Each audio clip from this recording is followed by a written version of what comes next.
अपराध कला पाप है, पुलिस तुम्हारा पाप। अपराध कला पाप है, पुलिस तुम्हारा पाप। भाई अपराध कला पाप है, पुलिस तुम्हारा पाप। नहीं नहीं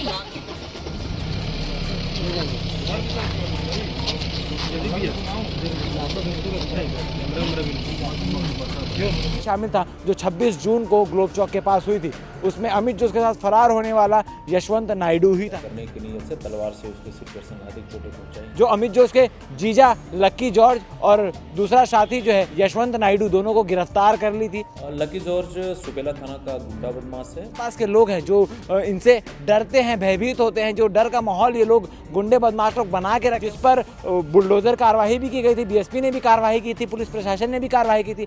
वो वापस उसी घर में जाकर कैसे रह रहे हैं। कल रात को 10 साढ़े 10 बजे के बीच में इसी स्थान पर एक वारदात हुई जहां पर आईआर डिपार्टमेंट में काम करने वाले बीएसपी कर्मी के सर पर तलवार से वार किया गया, जिससे उसे गंभीर चोट आई और सेक्टर 9 अस्पताल में 9 टाँका लगाया गया। हमने आपको कल रात को खबर भी दिखाई थी किस प्रकार से पूरी चीज़ें हुई और जिस पर हमला किया गया था उसने भी आपको तमाम जानकारी बताई थी। फिलहाल उसने ये भी कहा था कि यादें कुछ धुंधली सी हो गई है क्योंकि सर पर चोट लगा है। उसके साथियों से ये भी पता चला था कि कुछ साल पहले जो एक हादसा हुआ था उस हादसे में उसकी एक आंख जा चुकी है, एक आंख से उन्हें स्पष्ट रूप से दिखाई नहीं देता, जिसके कारण सर में पहले से भी तकलीफ रहती है। इस जगह पर जहां ये सारी घटनाएं हुई थी वहां पर आज जो आरोपी है उन्हें लाया गया था। आपको बता दें कि पुलिस त्वरित कार्रवाई करते हुए कल रात को ही आरोपियों को, दोनों आरोपी जो अमित जो उसके जीजा लक्की जॉर्ज और दूसरा साथी जो है यशवंत नायडू, दोनों को गिरफ्तार कर ली थी और उनसे पूछताछ जारी थी। आज फिलहाल उन्हें क्राइम सीन पर लाया गया था, स्पॉट पर लाया गया था कि क्या कुछ घटनाएं हुई थी, किस प्रकार से वो लोग यहाँ पहुँचे थे, ये तमाम चीज़ों की जानकारी लेने के लिए। मगर इसके साथ ही पुलिस का ये भी एक मकसद था कि जो आसपास के लोग हैं जो इनसे डरते हैं, भयभीत होते हैं, जो डर का माहौल ये लोग गुंडे बदमाश लोग बना के रखे हुए हैं, उस डर के माहौल को ख़त्म करना था। और जब आज इनको पुलिस जुलूस निकाली, जनता के बीच में लेकर गई, तो ऐसी उम्मीद की जा रही है कि डर का माहौल जो है वो ख़त्म हो चुका है। जो इनका वर्चस्व बनाने का प्रयास था वो समाप्त हो चुका है। आपको बता दें कि जैसा मैंने कल की कहानी में भी बताया था कि जो यशवंत नायडू है वो अमित जो उसके साथ गोलीकांड में भी शामिल था जो 26 जून को ग्लोब चौक के पास हुई थी। उसमें अमित जो उसके साथ फरार होने वाला यशवंत नायडू ही था, जिसे बाद में पुलिस ने गिरफ्तार किया था।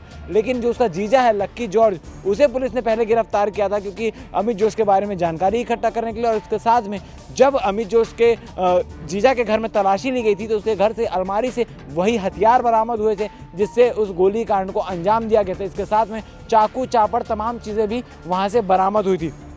आपको बताना चाहेंगे कि जिस प्रकार से तमाम चीज़ें चल रही है, जून यानी 1 साल हुए गोलीकांड को और अमित जोश के एनकाउंटर किए हुए 8 नवंबर को अमित जोश का एनकाउंटर किया गया था जिसमें अमित जोश की मृत्यु हुई थी पुलिस मुठभेड़ में। उसके बाद ऐसा कयास लगाए गए थे कि अमित जोश का जो गैंग है वो शांत हो जाएगा, वो इस एनकाउंटर से, इस पुलिस मुठभेड़ से जो है वो डर सा गया। मगर ऐसा बिल्कुल भी देखने को नहीं मिला। जिस प्रकार से जिस व्यक्ति से जान पहचान नहीं थी उसके ऊपर तलवार से हमला किया गया, तो आगे चल के और क्या क्या कृत्य करने वाले थे। मगर एक बड़ा सवाल ये भी खड़ा होता है कि गैर कानूनी रूप से, अवैध रूप से जिस घर में सेक्टर 5 के जिस निवास स्थान पर वो रह रहे थे, जिस पर बुलडोजर कार्रवाई भी की गई थी, बीएसपी ने भी कार्रवाई की थी, पुलिस प्रशासन ने भी कार्रवाई की थी, वो वापस उसी घर में जाकर कैसे रह रहे हैं।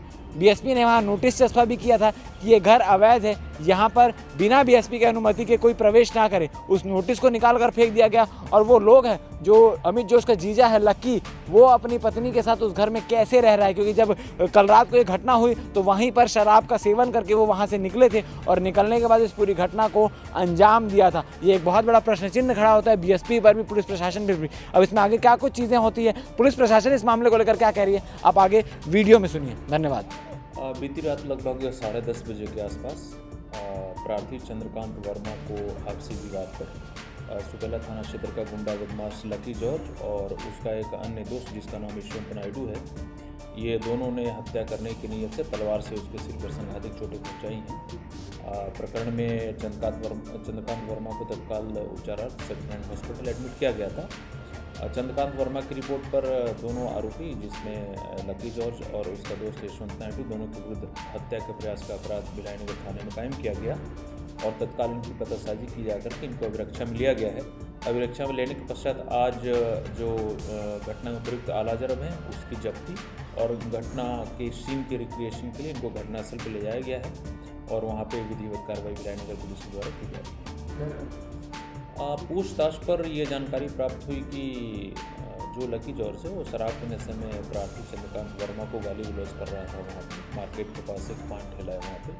उसने मना किया। इस बात से नाराज़ होकर के ये दोनों ने उसके ऊपर प्राणघातक हमला किया।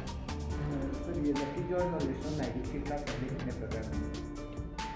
लकी जॉर्ज सुकेला थाना का गुंडा बदमाश है और पूर्व में जो एक आरोपी जिसका यहाँ पे पुलिस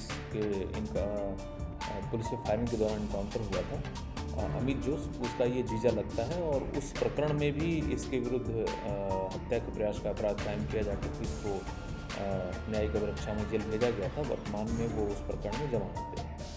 देखिए, बीएसपी प्रबंधन के शिकायत पर और उनके द्वारा जो लिखित हमारे पास शिकायत आई थी उसके आधार पर अमित जोश और उसका जो जीजा है लकी जॉर्ज, जो वर्तमान में 307 का आरोपी है, ये दोनों अवैध रूप से सेक्टर 5 स्ट्रीट 13 के कॉर्नर वाले मकान में निवासरत थे। उस समय बीएसपी प्रबंधन को समुचित सुरक्षा व्यवस्था भी मुहैया कराया गया था और उस मकान को अवैध कब्जे से मुक्त करवाया गया था। मुक्त करवाने के पश्चात लगभग 2-2.5 महीने तक वो मकान खाली था।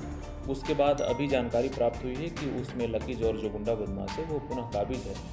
तो उप संबंध में पूर्व में भी बीएसपी प्रबंधक को ये बताया गया था कि उस मकान को खाली करवाए जाने के बाद आप उसको किसी को रील आउट कर दें ताकि उसमें कोई व्यक्ति निवास कर सके। तो इसके संबंध में विस्तृत जानकारी जो है किन परिस्थितियों में उसमें दोबारा अवैध कब्जा हुआ, इसकी जानकारी बीएसपी प्रबंधन से ही मिल पाई।